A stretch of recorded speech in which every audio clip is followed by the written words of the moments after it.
Aufnahme für den Vlog. So, einen wunderschönen guten Morgen. Hier beim wirklich kalten Wetter. Wir hatten heute Nacht wieder -4 Grad. Gestern schon -4, heute wieder -4. Der Boden ist oberflächlich, ich würde sagen, inzwischen nicht mehr. Der ist schon aufgetaut. Also ganz, ganz leicht obendrauf war so reif und vielleicht war so ein halber Zentimeter gefroren. Das ist aber jetzt vorbei. Ja gut, wenn wir mit einem Gerät in den Boden einbringen, dann können wir ja quasi nicht bei gefrorenem Boden ausbringen.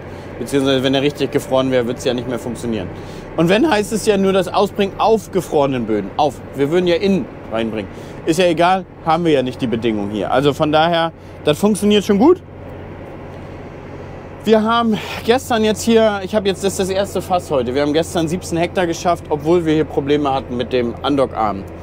Jetzt ist es so, dass wir nur noch einseitig erstmal pumpen. Der Sensor soll morgen früh kommen. Da oben sitzt so ein kleiner Sensor, der halt überwacht, wo der Arm ist, damit man den nicht zu weit rausfahren kann und damit man den zum Beispiel, wenn man den absenkt, jetzt nicht aufs Gestänge rauflegen kann, was wir jetzt nicht hätten, ne? Oder aufs Fass rauf, dass wir das Fass schädigen. Ne? Also wir können wirklich nur da ablassen, wo normalerweise diese kleine Wanne ist. Ich hoffe, ihr seht das da am Spiegel. Da, wo der Arm drauf liegt, da ist so eine kleine Wanne. Da legen wir den Arm permanent rein. Und damit wir halt nicht daneben packen oder so, gibt es genau so einen Sensorwert. Da können wir den runterlegen, da können wir den abpacken, damit wir das Fass nicht beschädigen oder zerkratzen. So. Ja, wenn er leer ist, dann halten wir auch an. Und dann pumpen wir mal Svenny ab. Da liegt die Pumpe drauf. Hier der Arm. Wie gesagt, erstmal nur von links, bis das morgen kommt. Jetzt hatte der zu mir gesagt, ich kann den eigentlich umstecken, den Sensor. Und wenn ich hier drehen würde, könnte ich dann den Arm drehen. Beziehungsweise den Sensor nicht, aber der das steuert. Aber der meinte, ich habe dafür einen zweiten Stecker da oben dran. Habe ich nicht. Und von daher machen wir es jetzt so, dass ich nur links fahre. Ich denke, das sollte heute erstmal gehen. Ein ganz kleines bisschen noch nach vorne rollen. Es fährt sich natürlich geil mit dem E-Auto-Power-Getriebe. Also wir können so zart das Gas steuern, das ist unfassbar. Selbst wenn man jetzt zum Beispiel einen Fendt hat und wir haben ja jetzt hier 1100 Umdrehungen, selbst wenn du auf dem Fendt ein bisschen Umdrehung gibst, ist der nicht mehr so weich, als wenn wir jetzt im Standgas fahren würden. Ja? Das heißt, wir haben so Mini-Ruckler. Aber hier ist so krass, wie geschmeidig sich das Ding bewegt. Ist fast wie so ein Elektroauto. Ja? Völlig unabhängig von dem Motor bewegt er sich so ganz zart und egal wie die Drehzahl gerade eingestellt sind oder so. Also es ist wirklich begeisternd. Also das Ding ist wirklich begeistert. Zum Preis, viele werden fragen zum Preis. Aktuell ist, glaube ich, alles teuer. Aber der Preis ist momentan attraktiver als ein 942 zum Beispiel. Wir haben mir mal 1, 2 Preise sagen lassen, so Endkundenpreise. Darf da euch auch nicht näher immer was drüber sagen, will ich auch nicht. Jeder hat eine andere Preisstruktur, jeder Handel. Bei mir ist es so, dass der 8R E-Auto Power, so wie er hier steht, in der Ausstattung günstiger wäre als ein 942 Fendt One. Also wenn Sie sagen, ja, der andere hat aber Fendt One. Ja gut, technisch ist der hier aber zum selben in der Lage. Ja? Das heißt, er kann auch Applikationskarten mit so, ich weiß gar nicht, 72 Teilbreiten, glaube ich, theoretisch und, glaube ich, 3 Booms, also 3 verschiedene Applikationskarten müsste der können, bin ich mir nicht sicher. Auf jeden Fall gibt es den ja dann auch bald mit dem G5 und ein zweites Display könnte man sich auch ohne Probleme holen, wenn man wollte. Ich habe sogar noch ein zweites in der Werkstatt, aber jetzt hier für die restlichen 6 Tage da unten das anschrauben. Ich komme ja so gut klar, ich habe mir hier das Fass raufgelegt, hier GPS und mehr brauche ich eigentlich auch den ganzen Tag nicht. Also ich sehe hier meine Linien, wo ich mich einfädeln muss und hier sehe ich das Fass und ja, also ich sag mal, hier vorne beim Trecker brauche ich eigentlich so grundsätzlich gar nichts. Was ist das für eine Anzeige? Auslesewert, Maschinendaten. 14,5 Stunden bis Tank alle, oder? Was heißt das? Seit tanken? Keine Ahnung. Verbrauchstechnisch, wir waren gestern nachher unter 14 Liter auf dem Hektar gelandet. Ich habe schon im letzten Vlog gesagt, wir müssen irgendwo nachher zwischen 11 und 13 Liter landen. Dann sind wir so wie alle anderen auch. Ich denke, der kommt hier ohne Probleme da rein. Wir haben gestern relativ viel eingestellt. Ich werde mir mal jetzt nochmal einen Zähler auf 0 setzen, damit ich euch das nochmal zeigen kann. Also im Allen, schöne Maschine, kann ich euch so erstmal schon mal sagen. Das Fass läuft auch erstmal gut. Wie gesagt, wir haben gestern relativ viel eingestellt. Wir haben eigentlich auf dem Plan 20, 22 Hektar ungefähr am Tag zu schaffen. Gestern 17. Von, ich sag mal, 14 Uhr bis 19 Uhr ist natürlich ja, über 3 Hektar die Stunde, ne? Ein bisschen über 3 Hektar die Stunde. Von daher, ich denke mal, wir werden auch Tage haben mit 30 Hektar. Und je nachdem werden wir auch Tage haben, natürlich unter 30 Hektar. Transport ist so ein bisschen der limitierende Faktor hier beim Gerester ausbringen, beim Striptillen. Weil wir brauchen ja wirklich viel Transporter. Also wir sind jetzt ungefähr 7 Kilometer weg, fahren mit 4 Transportern. Und ich habe ja letztes Mal schon erläutert, dass eine Biogasanlage leider früher leer als gedacht. Also da fehlen rein rechnerisch 2000 Kubik für mich. Da muss ich jetzt wirklich weit für fahren, um das zu kompensieren. Und insgesamt bin ich jetzt von 40 Kubik durchschnittlich auf 30 Kubik durchschnittlich gegangen, was ich auf den Flächen ausbringen will. Ich gebe ja sonst nur rein organisch oder ich versorge den Mais ja nur rein organisch. Das muss ich dieses Jahr ein bisschen kompensieren.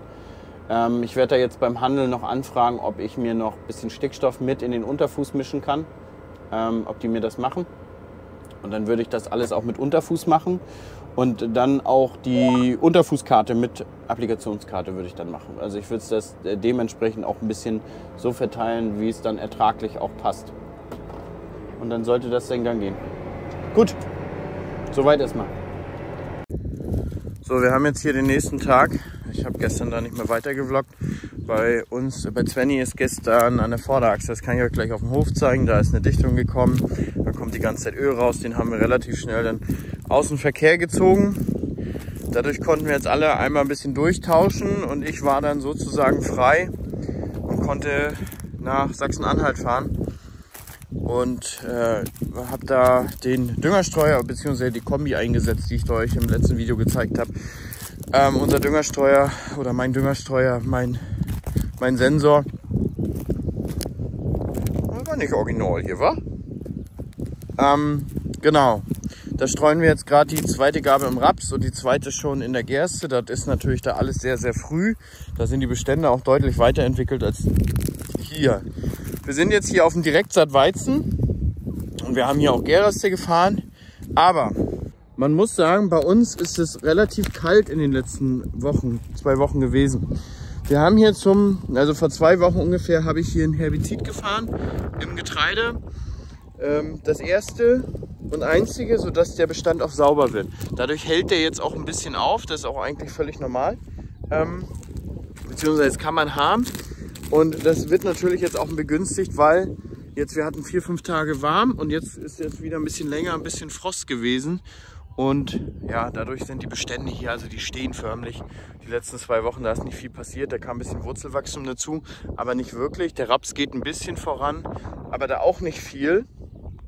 Ich meine, zum Vorteil ist, erstmal hat man keinen Stress, jetzt irgendwie was weiterzumachen. Aber es fehlt natürlich am Ende auch Vegetationszeit, ja. Gerade wenn es jetzt so lange kühl bleibt, der müsste ja schon ein bisschen bestocken hier noch, der Weizen. Damit er auch richtig vorangeht. Und ja, das ist natürlich jetzt deutlich schwerfälliger. Aber daneben steht zum Beispiel normaler Mulchsaatweizen. Auch der ist nicht viel weiter. Der ist vielleicht nicht ganz so stehen geblieben jetzt durch das Herbizid, aber im Groben und Ganzen sieht der genauso aus. Ja, also überall die Bestände sind aktuell sehr, ja, stehen fast still. Jetzt wird das ein bisschen wärmer, die Tage werden, gibt auch noch mal wieder Regen, was, denke ich mal, durchaus günstig ist. Und da bin ich auch guter Dinge, dass wir ja, die nächsten Tage hier ein schönes Wachstum sehen. So, also, was ich euch noch sagen wollte. Ich war ja nun gestern schon in Sachsen-Anhalt. Und da sind die Bestände einfach 2 Wochen davor. Und Janni schickt mir auch immer regelmäßig Bilder von seinen Beständen und von den Pflanzen und so. Ja, die sind einfach 2 Wochen vor uns. Also wenn ich sehe, wie gestreckt da schon der Raps ist, da kommen wir bei weitem nicht mit, weil bei uns einfach die Temperatursumme fehlt. So, Detlef hat gerade angerufen und da müssen wir jetzt Gas geben. Er hat nämlich schon die Teile bei John Deere jetzt besorgt. Die fahren wir gleich holen und dann sehen wir mal weiter. So Leute, 2 Teile hier, ne? Ein Dichtungsring, noch ein Dichtungsring. Schreibt mal gerne in den Kommentaren, was ihr denkt, wie teuer das ist. Ich sage euch das im Laufe des Videos. So, tada, da sind wir wieder. Erstmal kurz im neuen 42. Wir fahren mit dem Zubringer. Ist ja eigentlich immer gelenkt hinten. Ist immer nachlaufgelenkt, kann man den gar nicht sperren. Weil hier hat er gar keine Funktion zum Sperren. Wahrscheinlich gibt man das bei irgendeiner Hydraulikeinheit, gibt man den Druck drauf. Muss ich nachher mal hinten ran gucken. Wir holen jetzt eine Tour Gülle, Gerest und fahren dann zum Ausbringer und dann tauschen wir wieder durch. Detlef hat heute Morgen den 6R fertiggestellt und damit hat er 1,5 Tage dafür gebraucht. Ja, gut, er hat, glaube ich, eine Stunde auf die Teile gewartet. John Deere gibt diese Reparatur mit 16 Arbeitsstunden ein und ich würde sagen, Detlef hat die entweder auch gebraucht oder vielleicht ein bisschen weniger, ein bisschen mehr um den Dreh. Aber dafür, dass er diese Tätigkeit noch nie gemacht hat, top. Alle Achtung, was er da wieder an Geld gespart hat, wenn das die Werkstatt gemacht hätte, einfach nur top. Ja, Dichtungsring habe ich euch gezeigt im Video, mit dem Handy gefilmt. Das Ganze kostet 360 € netto. Die beiden Ringe, nur diese beiden Ringe da, das ist der absolute Wahnsinn. Und auch beim Sensor auf dem Fass, den ich angesprochen habe, der soll kosten, jetzt haltet euch fest, der ist so groß, ich zeige euch den nochmal in der Kamera, der soll kosten 600 €. Jetzt gucke ich da erstmal mit Detlef, ob wir da irgendwie einen Deckel abschrauben können, ob wir eine Nummer von diesem Sensor finden und dann gucke ich, ob ich den Sensor irgendwo anders bestellen kann. Also ganz ehrlich, 600 € für den kleinen Sensor, ich will nicht wissen, wie viel Marge da drauf ist. Aber das unterstütze ich in der Form erstmal nicht. Deswegen bauen wir den aus, gucken, ob da eine Nummer draufsteht und dann würden wir anderweitig den erstmal bestellen. Ich zeige euch den hoffentlich im Laufe dieses Videos. Ach, im Laufe des Videos, ich habe die Drohne vergessen, meine Güte. Aber es regnet dann können wir sowieso nicht fliegen. Also es ist so Nieselregen. Wir haben heute Nacht 2 mm gehabt und jetzt haben wir vielleicht nochmal ein Viertel oder einen halben Millimeter gekriegt. So. Ja, wir fahren erstmal pumpen und dann sehen wir weiter. So, dann gucken wir uns das Ganze mal von draußen an hier. Ja, hier war Mais, hier kommt noch einmal Mais her. Letztes Jahr, wo ich diese Fläche habe, das hat jetzt nicht anders gepasst mit dem Anbau. Und davor waren hier Sonnenblumen. Ich habe jetzt hier aktuell ein bisschen Zeit. 12 Kilometer ist das weg. Und ja, ich fahre hier nur 8 km/h. Der Vorteil ist, je weniger Bodenbewegung hat man, wie ihr das seht. Also hier fand schon Striptill statt. Sieht alles in allem gut aus. Wenn der Boden näher ein bisschen schwerer ist, liegt das noch besser im Gerät. Je leichter der Boden ist, desto mehr fängt er an, hier diese Wellen zu machen. Sowas, ja. Aber hier ist natürlich der Optimalfall. Wenn wir uns das mal hier angucken, hier sind wir unterirdisch reingegangen. Hier können wir jetzt hier einmal reinpieken. Dann können wir uns gucken, wie weit das gelockert ist. Moment, ich muss mal gucken hier selber. Ist das dazwischen oder dazwischen? Hier zwischen. Eigentlich hier, ja genau. Ja, wenn man das seht, wir haben jetzt so gute 27 cm, wo wir das Ganze drin haben. Und wenn wir jetzt hier buddeln würden, würden wir jetzt 2 Güllebänder finden. Die Saat kommt auch genau hier zwischen. Das ist so ein bisschen Unterschied zu anderen Striptill-Geräten. Ja, also wir tauchen hier ein, hier so schräg mit unserem Schar und legen die Gülle unterirdisch ab und dann rollen wir hier drüber. Und unsere spätere Saat kommt hier so zwischen. Der Vorteil ist, dass wir ein V lockern. Das heißt, wir haben ja von hier, ja, hier wird es fester, bis hier ungefähr. So, wir haben so ein breites V, was schräg ist. Das heißt, es ist gar nicht so entscheidend für den Meißner, ob der hier ist, ob er hier ist, ob er hier ist. Wir haben da den Vorteil, wir sind nicht so fehleranfällig, wenn das mal nicht ganz mit dem GPS passt. Ja, genau, hier ist dasselbe. Ja, hier sieht man das richtig, wie einfach das hier reingeht. Hier ist wieder fester Boden, gar nicht gelockert, hier wieder gelockert. Ja? Das heißt, wir sind nicht so abhängig von genauen GPS-Signalen. Auch wenn wir eine Drift im Gerät haben, wir haben ja auch immer, der Trecker hat mal eine Drift, das Gerät hat manchmal eine Drift, ist das gar nicht so entscheidend. Na klar bewegen wir natürlich ein bisschen mehr Boden als jetzt so ein Verfahren, was nur so einen kleinen Schlitz macht. Aber dafür haben wir zum Beispiel keine Seitenwandverdichtung, wir mischen nicht. Wir halten die Oberfläche eigentlich so, wie sie ist, jetzt bedeckt, ja. Und wir mischen auch in einem Schlitz nicht, was zur Ausdunstung führt. Also ja, auch mit diesem Verfahren verliert man ein ganz bisschen Wasser, aber bei weitem nicht so viel jetzt wie bei anderen Verfahren. Der Vorteil ist jetzt, wir haben die Gärreste jetzt unterirdisch abgelegt. Hier sehen wir noch mal ein ganz bisschen, hier war ein Stein, dann heben sich die Schare raus. Ja? Da sehen wir jetzt die Gärreste, die sind jetzt unten drunter. Der Vorteil ist, wir haben sofort Luft oben drüber, Boden oben drüber, sodass wir keine Emission haben. Thema Lachgas ist dann immer noch mal ein kleiner Punkt. Lachgas wird aber unter anderem auch von dem Nitrifikationshemmer unterbunden, ja, dass diese Lachgasentstehung ist. Also so steht es zumindest in diesem Prospekt drin. Und wir riechen natürlich hier auch gar nichts. Ne? Das heißt, wenn wir jetzt hier mal bei Häusern oder bei Anwohnern sind, hat das auch eine sehr, sehr gute Akzeptanz, weil man gar nichts von diesem Ganzen riecht. Das Einzige, wo mal Gärreste an der Oberfläche sind, haben wir jetzt hier, ne, wenn wir dann mal ausheben. Da oder auch da. Aber das ist marginal, das ist gar nicht viel. Hier beim Einsetzen seht ihr selber, ist gar nicht viel. Und beim Ausheben ist es das, was dann noch so ein bisschen aus dem Gerät leer tropft. Also überhaupt nicht der Rede wert. Der ganze Rest ist komplett unterirdisch abgelegt. Ich kann euch sagen, Nährstoffeffizienz technisch ist das der absolute Wahnsinn, wie die Pflanzen darauf reagieren, wie der Meister darauf reagiert. Und ja, ich mache das jetzt hier im 4. Jahr und bin mehr als nur zufrieden. Wir haben uns natürlich eingespielt mit dem Gerät. Inzwischen klappt das auch alles gut. Wir haben eine ganz gute Hektarleistung, Kubikleistung inzwischen. Aber das Ganze stellt natürlich immer noch große Ansprüche an den Fahrer. Wir dürfen überhaupt oder ganz marginal nur lenken. Ja, die Scherkräfte sind enorm. Wenn man bedenkt, wir lenken auf der Achse. Ja, also da ist der Drehpunkt. Das heißt, könnt ihr euch vorstellen, sobald wir mal ein bisschen rechts, links lenken, wie weit das hinten ausschwenkt. Deswegen am besten nur gerade fahren. Kurven muss man gucken, muss man immer wieder ein- und aussetzen. Und was ihr hier auch zum Beispiel seht, wenn ihr langes Material habt, kann das mal sein, wenn das feucht ist, dass es nicht immer durchgeschnitten wird, sondern genau da aufschiebt. Da muss man wirklich mal gucken. Sonnenblumenstoppeln oder sowas, das muss man zerkleinern. Ich guck gerade, warum hier ein bisschen Material oben drauf ist. Aber alles in allem, da tropft, alles gut. Manchmal kann es ein bisschen verstopft sein. Wir hatten das letztens, dass ein Rohr verstopft ist, aber tropft überall was raus. Genau. Aber ansonsten ist es natürlich nach wie vor ein mächtiges Gerät hier, was man da durch den Boden zieht. Ich bin jetzt auch runtergegangen auf 8 km/h. Dadurch, ja, wie gesagt, haben wir ein bisschen weniger Bodenbewegung, brauchen weniger Kraft. Und ja, ich stehe jetzt aber hier heute Vormittag gerade tatsächlich zum ersten Mal, seitdem ich hier angekommen bin, und habe jetzt hier 9 Fässer, glaube ich, weg. Genau, jetzt ist ja auch hier gleich Mittagspause. Deswegen, vielleicht stehe ich ja deswegen, weil der Erste hat vielleicht schon Mittagspause gemacht.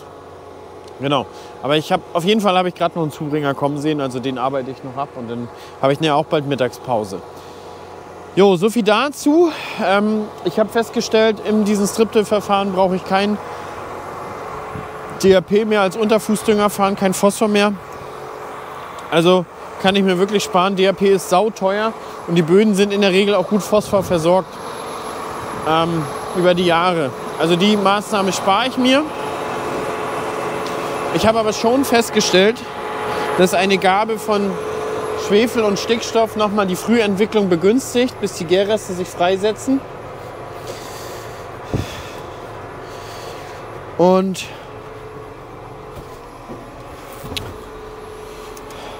deswegen fahre ich zum Beispiel SSA. Alternativ wird natürlich auch Kieserit mit Stickstoff in Mischung gehen, mit Harnstoff. Genau.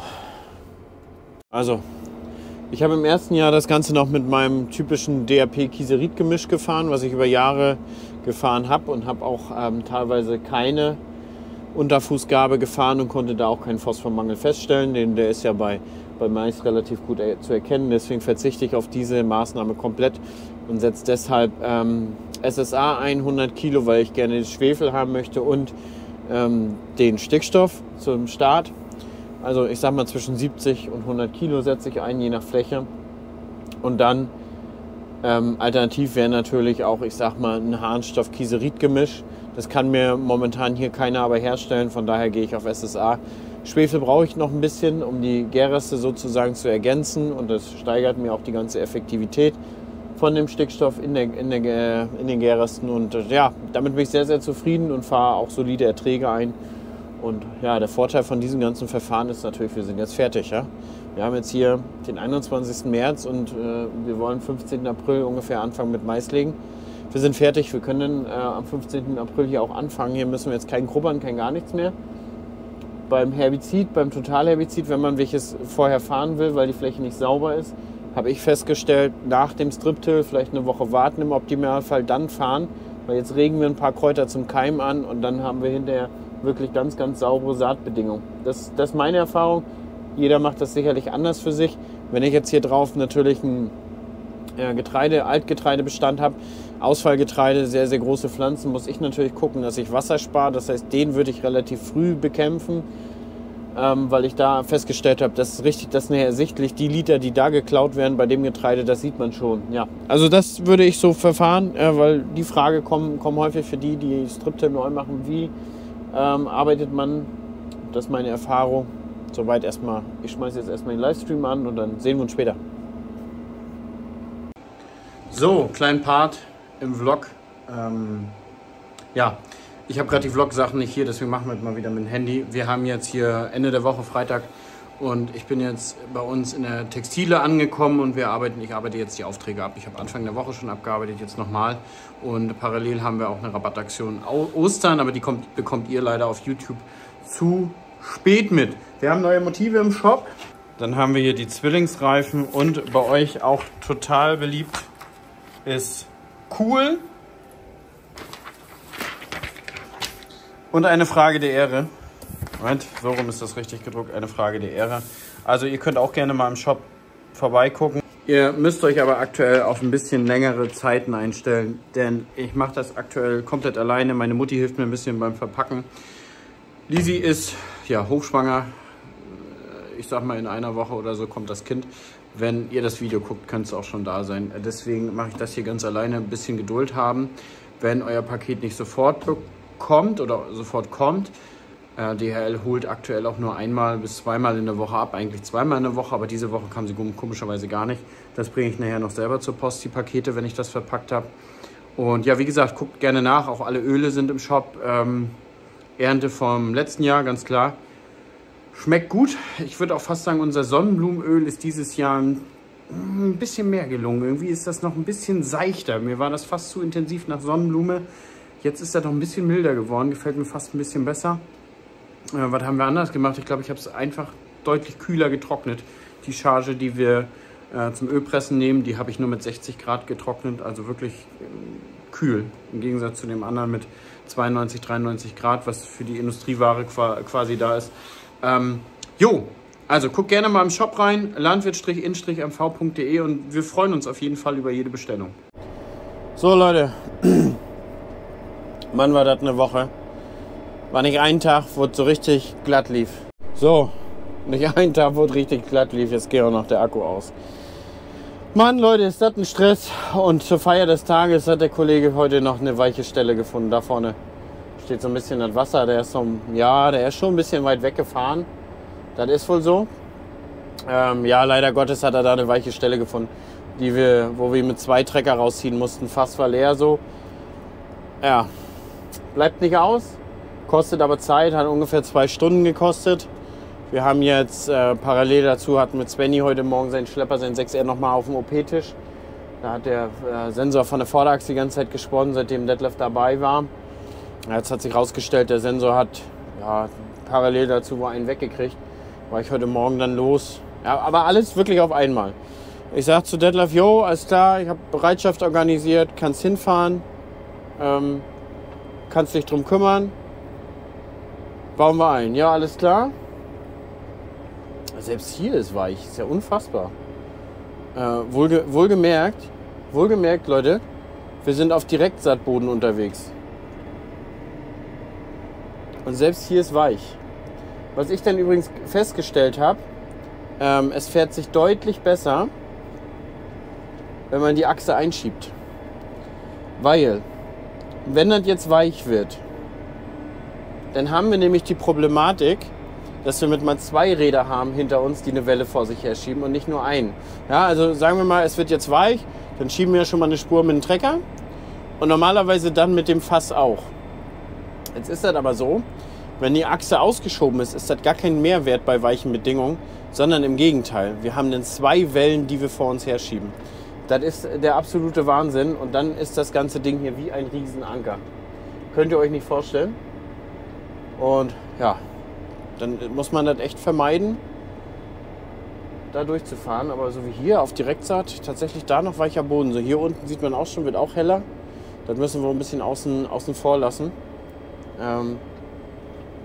Das kriegen wir wohl nicht fertig. Und da hinten oben an der Hecke will ich jetzt auch nicht mehr bedingt lang. Also gut, jetzt ist das fast leer.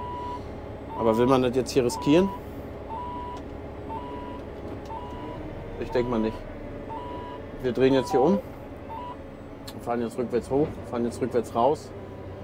Ja, das Problem ist ja auch, sobald das anfängt weich zu werden, dann ist ja nicht so, als wenn man jetzt hier mit einem Verteiler fährt oder so, man versucht sich da durchzuquälen, sondern in der Regel wird es dann immer schlimmer, weil wir da hinten ein Strip-Tilt-Gerät dran haben. Das heißt, sobald wir anfangen, irgendwie überhaupt auf schmierigen Boden zu kommen, ja, dann ist quasi das Festfahren so sicher wie das Amen in der Kirche. Das habe ich einfach über die Jahre gelernt. Weil sobald es anfängt zu schmieren, ist der Klotz, alles da hinten dran so schwer, selbst wenn wir dann ganz schnell ausheben und alles, selbst dann werden wir Probleme haben. So, jetzt sind wir leer, jetzt fahren wir oben hoch. Svenny ist jetzt auch gleich dabei. Ich habe den Jungs jetzt hier noch Mittag mitgebracht. Heute ist Samstag, haben die ganzen Küchen hier zu, habe ich jeden jetzt hier einen Döner gekauft. Und dann geht's voran. So viel dazu. Ich glaube, ich bin jetzt nicht von abgekommen. Da eine Hecke werde ich mal nicht fertig machen, sondern nur hier den Rand und dann da den Rand machen. Da gucke ich, fahre ich dann mit Spritze mit Flüssigdünger nach oder so. Das ist mir jetzt einfach zu heiß, nochmal mich festzufahren, nochmal 2 Stunden zu warten. Hier neben mir ist geflügtes Land übrigens. Könnt ihr sehen, wie tief da die Spuren jetzt selbst vom Düngerstreuen drin sind. Aber muss man unter anderem sagen, die Gerste steht top. Ein Nachbarbetrieb, der macht auch guten Ackerbau, um ehrlich zu sein. Der macht das richtig gut. Die steht top. Aber das Pflügen ist da noch da. Aber auch, glaube ich, nur fruchtfolgebedingt. Dann ist immer nur nach Weizen zur Gerste wird gepflügt. Ansonsten ist der Betrieb komplett fluglos. Aber das ist der einzige Punkt, wo gepflügt wird. Und ich glaube, wenn er den nicht hätte, würde er nicht fliegen. Jo, Leute, ich glaube, wir machen mal hier den Vlog aus. Wir könnten jetzt noch ein bisschen vloggen. Ich habe auch ein bisschen den Überblick verloren, wie viel ich überhaupt in dieser Folge gevloggt habe. Wir haben noch 2 Minuten zum Warten. Und dann können wir noch schnell eine Frage beantworten, die letztens im Vlog gestellt wurde. Nämlich, wie erkennt man, dass Rohre verstopft sind? Ja, unterm Strich eigentlich gar nicht, aber wir gehen uns das draußen mal angucken. Und um ehrlich zu sein, hatten wir das persönlich auch noch nie, das Rohre verstopft. Weil du hast so einen Durchgang. Ja? Das heißt, das ganze Material kommt mit Druck, dann geht ja nochmal der Cutter da durch und dann durch so ein Rohr. Und da haben wir eigentlich nichts, was verstopft. Und das, was da drinne waren so ein bisschen alter Lehm. Wir können uns das nicht richtig erklären. Wir waren auch nicht die als letztes das Strip hier gefahren haben, sondern das war der nette Partnerbetrieb. Also jetzt keine Beschuldigung, aber die Erde passt nicht zu uns. Deswegen wissen wir nicht genau, wo es herkam. Unterm Strich möchte ich euch bloß sagen, das war Erde. Das war nicht mal Material aus der Gülle oder aus dem Substrat, sondern das war schlichtweg Lehm, der da drin war in den Rohren. Und jetzt gehen wir gleich mal raus gucken und gucken uns das Ganze mal an. So, erstmal muss man sagen, wir haben letztes Jahr nochmal neue Scharspitzen zum Testen bekommen. Die sind top, Firma Vollmer, die sind top. Die hier. Die halten jetzt, ich würde schon fast sagen, über 200 Hektar. Und mit den alten kamen wir gerade mal so auf, ja, ich würde sagen, je nachdem, wenn sie hinter den Rädern waren, 120 Hektar. Und da hinter den Rädern waren noch die alten, die müssen wir noch tauschen. Also woran sieht man, dass das ein Rohr verstopft ist? Ganz einfach, das System hat so viel Druck, da kommt mit so viel Leistung wird das Ganze in den Boden gegeben. Dann kommt das da oben an den Schläuchen raus. Das kann man, so ein bisschen kann man das natürlich auch haben. Und gar keine Frage, so ein bisschen kommt auch so dadurch. Aber im Gesamten sieht es nicht so aus. Also ein bisschen hat man das immer mal, wenn das Gerät im Boden läuft, dass hier oben ein bisschen was rauskommt. Ne? So wie hier. Je nachdem, wie schnell man fährt, wie viel Material rauskommt. Und wir haben es halt gesehen, kam da raus und unten drunter war Tropfen. Also jetzt, wenn man hier guckt, haben wir da und da Tropfen. Ja, an beiden Punkten tropft es da raus. Das heißt, wir können hier einfach davon ausgehen, oder wie da, wir sehen ja einfach, dass hier noch ein bisschen was rauskommt. Und dann war es einfach so, ja, da kam nichts mehr raus, man hat gesehen, das war trocken. Wir haben natürlich keine Anzeige, aber ihr seht selber oben, das ist ja alles mächtig da oben drauf, vom Ausbringen. Und wie gesagt, wir hatten es selber noch nie, aber daran sieht man, dass ob was rauskommt oder nicht. Schlichtweg, ob hinten was aus den Schläuchen spritzt. So, da kommt der nächste Zubringer. Ja, die Frage war halt, ob es hinten verstopft war bei dem Ausbringer. Das kann man manchmal zum Beispiel auch beim Bohrmilch, wenn man eine Gülle hat, die viel Stroh hat, eine Rindergülle, dann verstopft das Bohrmilch auch ab und zu mal, wenn es nicht durch die Cutter geht. Wenn wir Biogas und sowas fahren, hast du nie Probleme mit.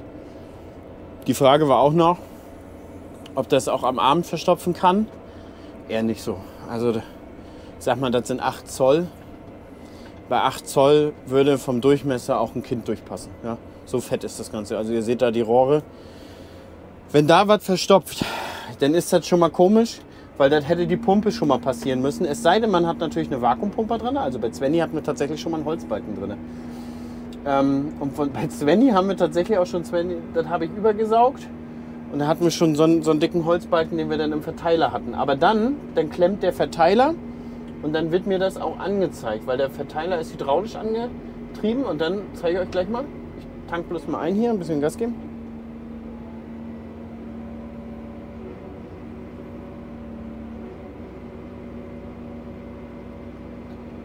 So, ein Stück zurück. Da muss perfekt drauf passen, umso besser ist die Pumpleistung. Wenn irgendwo noch ein bisschen Luft damit gesaugt wird, ist das nicht so geil. Also, ich habe hier so einen Balken für den Verteilerkopf.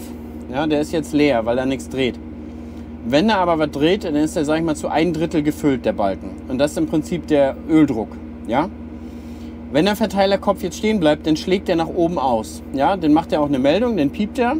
Und dann macht das Güllefass Folgendes. Der stoppt dann sozusagen den Verteilerkopf und lässt ihn in einer anderen Richtung drehen.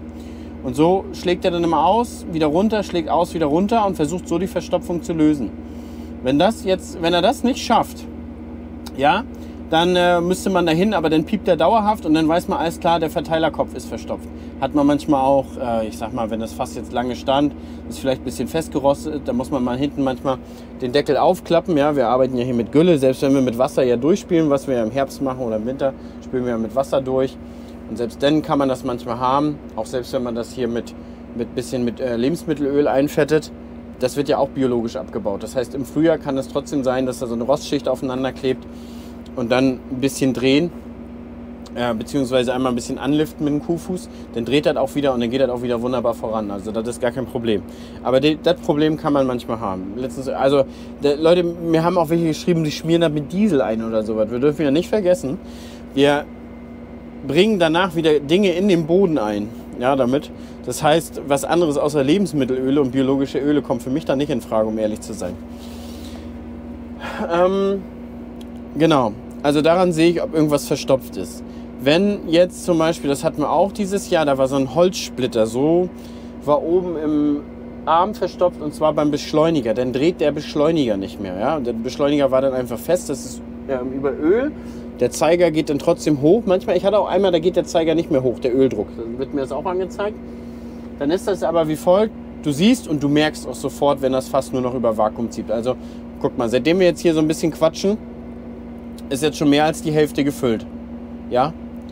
Und wenn wir jetzt natürlich mitkriegen, also das braucht mit mal nicht mehr 3 Minuten, das braucht mit mal 6, 7 Minuten. Dann kriegst du es sofort mit nach einem Fass und dann kannst du da oben alles aufschrauben und dann guckst du mal rein und dann, wie gesagt, da haben wir auch einen Holzsplitter gefunden, der war da verstopft.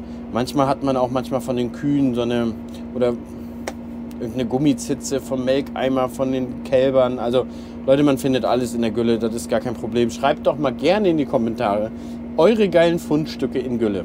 Also das ist, glaube ich, auch was Interessantes. Jo, das ist was Interessantes. Also, ich sag mal, das war's in dieser Folge. Ich schmeiß jetzt nachher den Streamer. Muss erst mal ein bisschen reinkommen hier. Ein bisschen runterfahren. Das ist natürlich auch alles eine stressige Zeit, hier so viel am Laufen halten. Das ist genauso irgendwie wie Häckselkette. Wenn man so viele Fahrzeuge am Laufen hält, dann ist immer irgendwo irgendwas. Ja? Also bei den Zubringern ist es ja auch Gott sei Dank schon mal so, wenn die jetzt einen Platten hätten, wir haben komplett Reifen mit Felge, Ersatz auf dem Hof. Das heißt, wir bauen nur noch Rad ab, neues Rad drauf, fertig. Und der dann kaputt ist, wird dann in der nächsten Woche oder am nächsten Tag, je nachdem, ist ja gerade Wochenende, wird dann montiert. Und dann, ja, haben wir da auch keine Probleme mit. Also das haben wir uns einfach auch so hingelegt, wenn natürlich jetzt hier ein Schlepper einen kaputten Reifen hat, dann da gucken wir erstmal wie ein Fuchs aus der Brombeere, ne? Das kann ich euch sagen. So, Leute, so viel dazu. Wir kommen zum Ende. Ich muss gucken, ich muss heute Abend das irgendwie noch schneiden. Ich lasse euch die Drohnenaufnahmen, ich habe schon Drohnenaufnahmen da. Ich war gestern mit Anton einmal auf dem Acker und habe Drohnenaufnahmen gemacht. Ich lasse die draußen. Mit dem einfachen Grund, heute ist Samstag, morgen ist Sonntag. Ich will das Video morgen veröffentlichen. Und dann schaffe ich das nicht mit Max. Der hat noch eine Internet-Bambusleitung. Und wir kriegen dann einfach nicht schnell genug runter und hoch. Also ja, auch Max arbeitet in der Nacht und stellt sich dann Wecker und was der nicht alles für eine wilden Sachen macht. Aber ich packe euch die Drohnenaufnahmen einfach in die nächste Folge rein. Ja, machen wir so. Bis dann.